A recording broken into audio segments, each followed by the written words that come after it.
Assalamualaikum warahmatullahi wabarakatuh. Alhamdulillahirabbil alamin wassalatu wassalamu ala nabiyyinal amin Muhammadin wa ala alihi wa ashabihi ajma'in amma ba'd.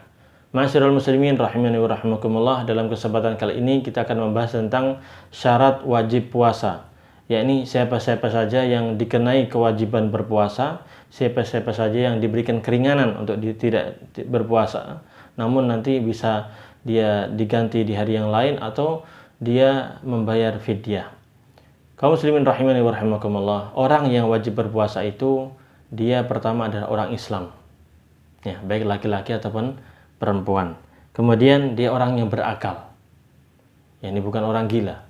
Kemudian yang ketiga, dia harus orang yang baligh, orang sudah mencapai masa baligh, baik laki-laki ataupun perempuan. Kalau laki-laki, masa baligh itu ditandai dengan dia telah bermimpi basah, mimpi berhubungan badan dengan wanita, kemudian keluarlah air mani, sehingga disebut mimpi basah, ihtilam.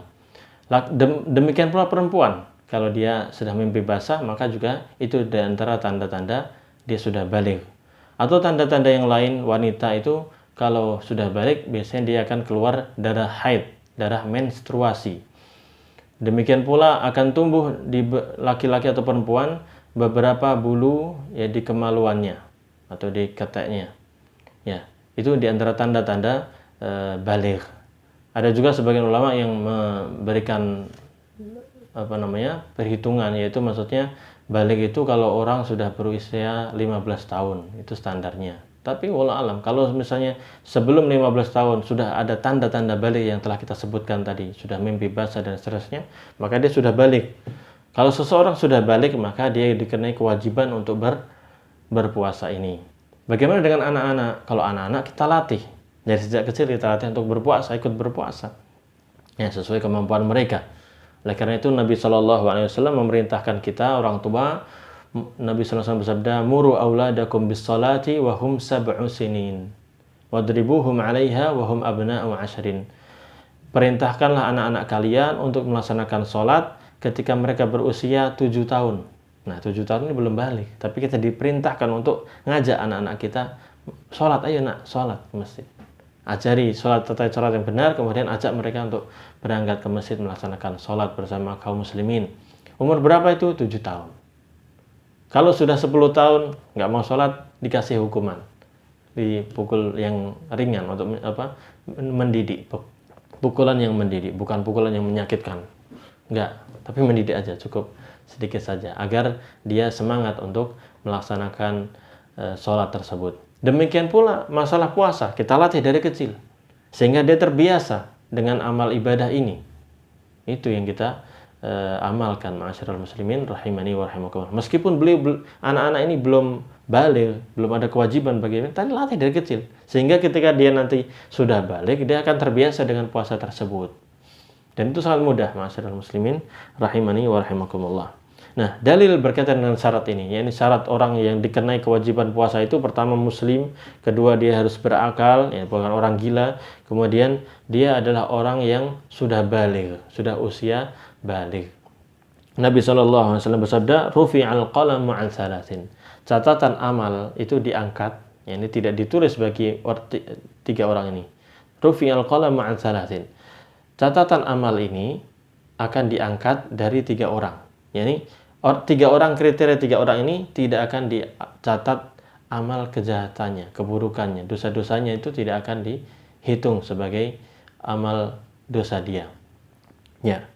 Siapa itu? Anil majnuni hatta yafik. Yaitu orang yang gila sampai dia sadar. Orang gila dia mau berbuat apapun, karena dia nggak sadar, otaknya nggak ada, akalnya nggak ada.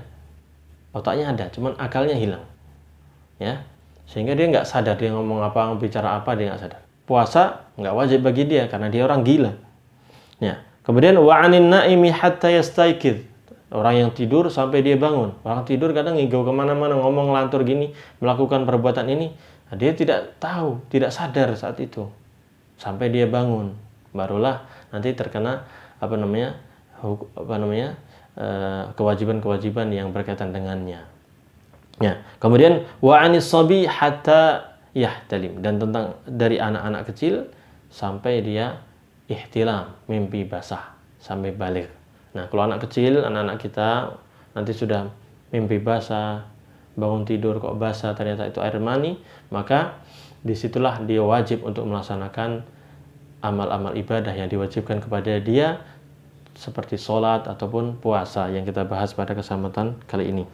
Kemudian, ma'asyiral muslimin rahimani wa rahimakumullah, adapun wanita disyaratkan baginya untuk bersih dari haid. Bersih dari haid dan nifas. Haid menstruasi tadi.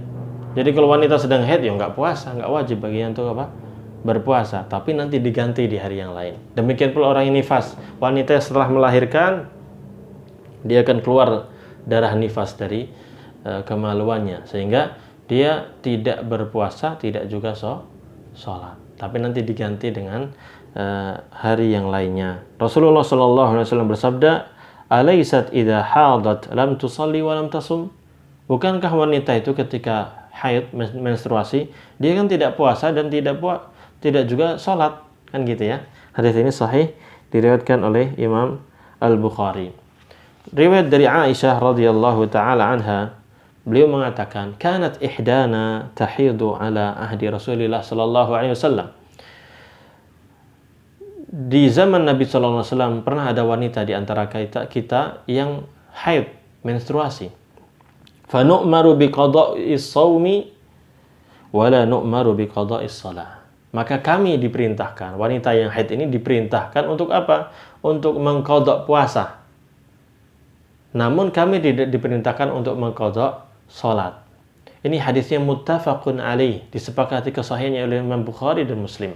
Jadi seorang wanita, ma'asyiral akhwat, perempuan-perempuan kaum muslimat, tolong perhatikan. Jadi ketika wanita itu haid atau nifas, menstruasi atau habis lahiran nifas, ya, itu dia tidak melaksanakan salat, dan juga ketika masuk bulan Ramadan dia tidak boleh melaksanakan apa? Puasa Ramadan. Kalau berpuasa maka tidak sah sholatnya. Kalau dia sholat nggak sah sholatnya, kalau puasa nggak sah, nggak dianggap sholat. Ini ijma' kaum muslimin. Wa hadza mujma'un alaih, ijma' kesepakatan para ulama. Nah, namun kalau puasa diqadha itu dilaksanakan lagi, utang kalau bahasa kita ya. Qadha itu utang, bayar utang. Utang puasa berarti. Tergantung berapa hari dia haidnya, berapa hari dia nifasnya. Tapi sholatnya nggak ada qadha sholat. Jadi nggak ada, udah nggak usah mikir, Ustaz gimana Ustaz? Perempuan kalau haid kan nggak sholat, diqadha nggak Ustaz? Nggak ada, nggak diperintahkan. Aisyah radhiyallahu anha berkata dalam hadis yang sahih riwayat Imam Bukhari dan Muslim, nu'maru, apa tadi? Fa nu'maru bi qada'is shaumi wala nu'maru bi qada'is shalah. Kami diperintahkan untuk mengqadha, membayar utang puasa. Tapi kami tidak diperintahkan untuk mengqadha, melaksanakan salat yang telah kami tinggalkan saat haid itu. Enggak ada. Tayyib? Jelas, ma'asyiral akhwat rahimani wa rahimakumullah. Tayyib. Kalau jelas kita lanjutkan. Sekarang ketika seorang melakukan perjalanan jauh, safar. Orang biasanya mudik, mau lebaran mudik tuh perjalanan. Nah, jarak safar ini para ulama banyak berbeda pendapat. Tapi sebagian ulama, di antaranya Syekh Abdul Aziz bin Baz dalam fatwa beliau menetapkan, dan juga ulama sebelumnya juga, ulama-ulama mazhab sebelumnya, mazhab-mazhab sebelumnya juga menetapkan 80 kilo. Jadi kalau perjalanan dari Jakarta ke Magelang misalnya sudah jelas itu ya, lebih dari 80 kilo, bisa 700 kiloan kurang lebih ya, wallahu a'lam. Ya, intinya 80 kilo. Kalau 80 kilo atau lebih dari itu, maka sudah masuk hukum safar, perjalanan jauh. Dan bagi orang yang musafir, orang yang melaksanakan perjalanan jauh itu, maka dia mendapatkan keringanan. Mau puasa silahkan, mau tidak puasa silahkan. Kalau puasa ya sesuai kemampuan dia. Tapi kalau dia tidak puasa, maka wajib baginya untuk berpuasa di hari-hari yang lain. Allah Subhanahu wa taala berfirman, "Faman kana minkum maridan aw 'ala safarin fa'iddatun min ayyamin ukhra." Maka siapa di antara kalian yang sedang sakit dan susah untuk berpuasa, nggak bisa berpuasa karena sakit kondisinya, atau safar, dia dalam keadaan safar, perjalanan jauh, maka fa'iddatum min ayyamin ukhra. Maka boleh baginya untuk tidak berpuasa, tapi harus menggantinya di hari-hari yang lain, di qadha. Tayyib, barakallahu fiik. Demikian ya, bagi orang yang melaksanakan perjalanan. Orang mudik silakan kalau Anda kuat melakukan perjalanan, apalagi sekarang alhamdulillah pakai pesawat ada AC-nya, pakai kereta ada AC-nya, pakai bis ada AC-nya. Gimana Ustaz? Kalau Anda kuat perjalanan itu sambil berpuasa, silahkan, monggo, silahkan berpuasa, dan itu baik. Namun bagi orang yang nggak kuat, misalnya berat Ustaz, kalau puasa Ustaz, anak nyetir Ustaz, anak yang ngendarin mobil, kalau anak puasa berat, Anda nggak mampu, ya silahkan tidak berpuasa, tapi ingat diganti, bayar utang nanti, ya, puasa di hari yang lain. Abu Sa'id Al-Khudri radhiyallahu anhu berkata, kami berperang bersama Rasulullah Shallallahu Alaihi Wasallam di bulan Ramadan. Lihat para sahabat radhiyallahu anhum, mereka berperang bersama Rasulullah Sallallahu Alaihi Wasallam di bulan Ramadan. Di antara kami ada yang berpuasa dan di antara kami ada yang berbuka. Yang berpuasa tidak menyalahkan yang berbuka. Demikian pula yang berbuka tidak menyalahkan yang berpuasa. Mereka berpendapat siapa yang mempunyai kekuatan lalu dia berpuasa, maka itu bagus. Dan siapa yang tidak mempunyai kekuatan lalu dia berbuka, maka hal itu juga bagus. Yakni dua-duanya dibolehkan. Hadis ini diriwayatkan oleh Imam Muslim rahimahullahu taala. Itu berkaitan dengan orang yang melakukan perjalanan jauh. Sekarang apabila ada orang yang sakit di bulan Ramadan, sakit yang parah, yang mengakibatkan dia nggak bisa untuk berpuasa, ya, maka jika dia mampu berpuasa, ya, ini dirinci berarti. Orang yang sakit dirinci. Kalau cuma sakitnya flu, batuk, pilek, ya puasa mas, nggak berat, ya. Maka jika dia mampu berpuasa tanpa kesulitan yang berarti, maka dia tetap berpuasa. Ya orang batuk, pilek, masuk angin, ya puasa lanjut. Tapi kalau sakitnya berat, ya nanti kita rinci. Dan jika dia tidak mampu berpuasa, maka dia boleh berbuka. Nah, kalau sakitnya berat sekali, wah nggak mampu nih saat kalau puasa. Apalagi diinfus. Nah, infus ini membatalkan, Pak. Infus itu kan memasukkan zat makanan. Itu batal. Itu makanan. Maka orang yang sakit, sudah diinfus di rumah sakit, ya udah ini nggak usah puasa. Cuman dibayar nanti apa namanya? Utangnya, puasanya. Kemudian, jika dia berharap sembuh dari sakitnya, maka dia menunggu sampai dia sembuh, kemudian dia mengqadha, membayar utang puasa itu di hari yang lainnya. Itu ada rincian lagi. Kalau sakitnya parah nih saya sakit ini, insya Allah lah sebulan lagi sembuh. Nah, ada kemungkinan gitu. Maka yaudah, saya nggak apa-apa, saya nggak puasa, tapi nanti saya niatkan nanti untuk bayar utang puasa. Tayyib, itu bisa. Dari bayar qadha, di qadha ini dilaksanakan puasa di hari yang lain. Namun kalau orang ini sakit dan dia tidak mengharapkan lagi kesembuhannya, ini perkiraannya sesuai perkiraan dokter, dan dia dianalisa dokter, mereka menyatakan ini nggak bakal sembuh. Selama ini susah nih, sampai meninggal bisa jadi, koma nih. Nah, ini udah nggak bisa nih. Untuk qadha pun nggak kekejar karena usianya udah hampir mendekati ajalnya sesuai perkiraan manusia, kan gitu. Nah, maka dia berbuka, tidak berpuasa, tapi apa? Membayar fidyah.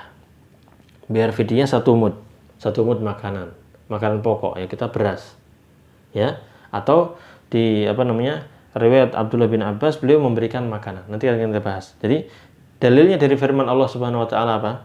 Wa 'alal ladzina yutiqunahu fidyatun ta'amu miskin. Dan orang-orang yang mampu untuk berpuasa namun dia kesusahan, ya, berat, dan bagi orang-orang yang berat menjalankan yutiqunahu, orang yang berat menjalankan puasa, lalu dia tidak berpuasa karena berat tersebut, maka dia wajib membayar fidyah. Fidyahnya apa?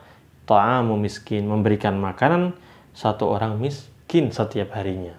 Jadi kalau 30 hari nggak puasa, ya 30 orang miskin. Atau 30 porsi untuk orang miskin.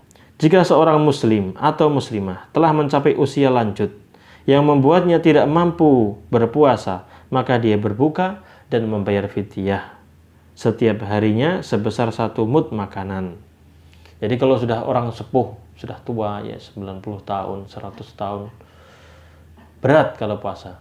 Ini kalau dia berat. Kalau beliau masih kuat, fisiknya Masya Allah, silahkan puasa. Tapi kalau udah berat, nggak mungkin saya puasa. Puasa bisa ngap, bisa wafat misalnya. Nah, maka boleh baginya untuk tidak berpuasa, tapi bayar fidyah. Nah, yang bayar fidyah ini siapa, Mak? Yang bayar fidyah ini orang yang nggak mampu, orang-orang tua nih, orang-orang tua sepuh. Kalau masih muda, 30 tahun, 40 tahun ya, jangan bayar fidyah. Ya, puasa. Mampu puasa laki-laki ya, kecuali orang hamil atau yang akan kita sebutkan nanti. Nah, Abdullah bin Abbas radhiyallahu anhu mengatakan, orang yang lanjut usia, udah tua jompo, diberi keringanan untuk memberi makanan seorang miskin setiap harinya dan tidak wajib qada atasnya. Jadi cukup bayar fidyah saja. Tapi orang siapa ini? Orang tua yang sepuh, sudah nggak kuat untuk berpuasa. Adapun kita yang masih 20 tahun, 30 tahun, 40 tahun ya puasa. Jangan bayar fidyah. Nah, wanita hamil. Sekarang wanita hamil yang khawatir terhadap dirinya atau khawatir terhadap janinnya, maka dia boleh berbuka. Ya, wanita yang hamil dalam kandungan butuh asupan gizi untuk anaknya.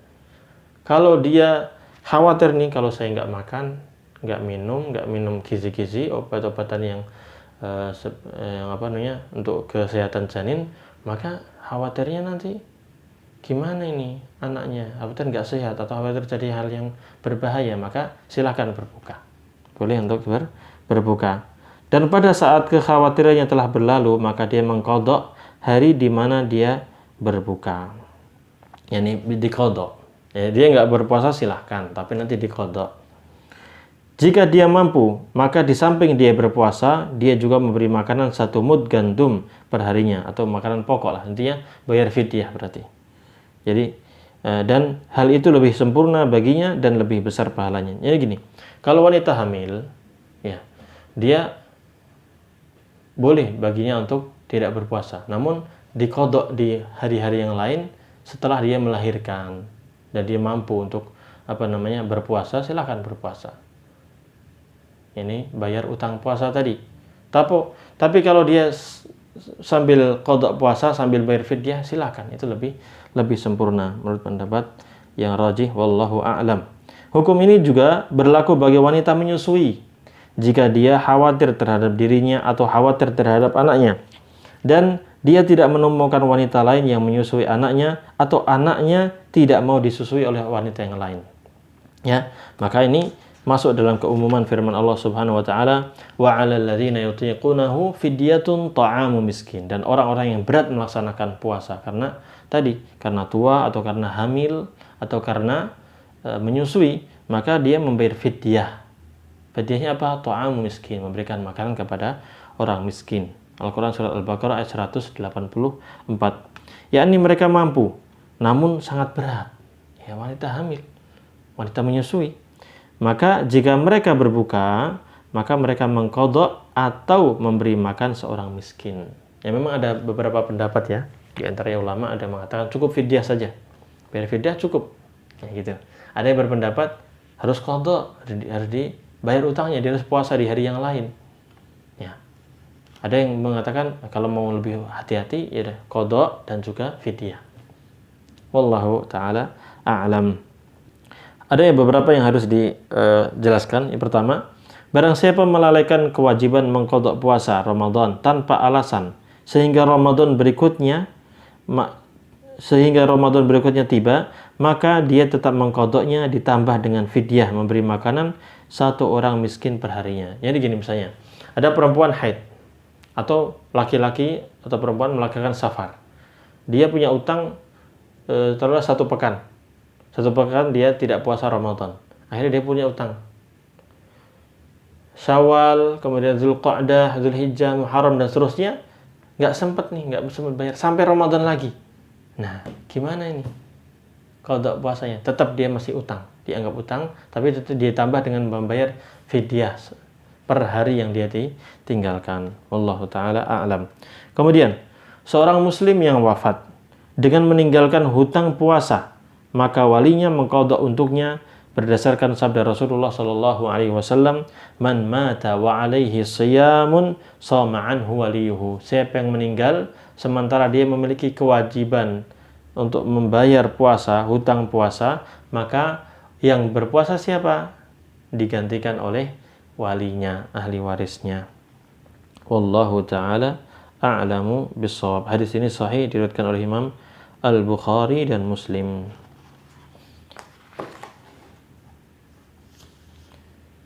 Baik, demikian ma'asyiral muslimin rahimani wa rahimakumullah. Semoga Allah Subhanahu wa taala memudahkan kita untuk memahami hukum-hukum yang telah kita jelaskan ini. Wa sallallahu wasallam ala nabiyyina Muhammadin wa ala alihi wa sahbihi ajma'in. Wassalamualaikum warahmatullahi wabarakatuh.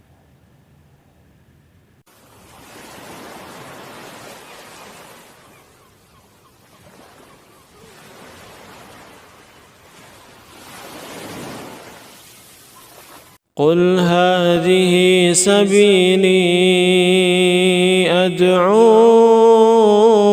إلى الله على بصيرة أنا ومن اتبعني وسبحان الله وما أنا من المشركين.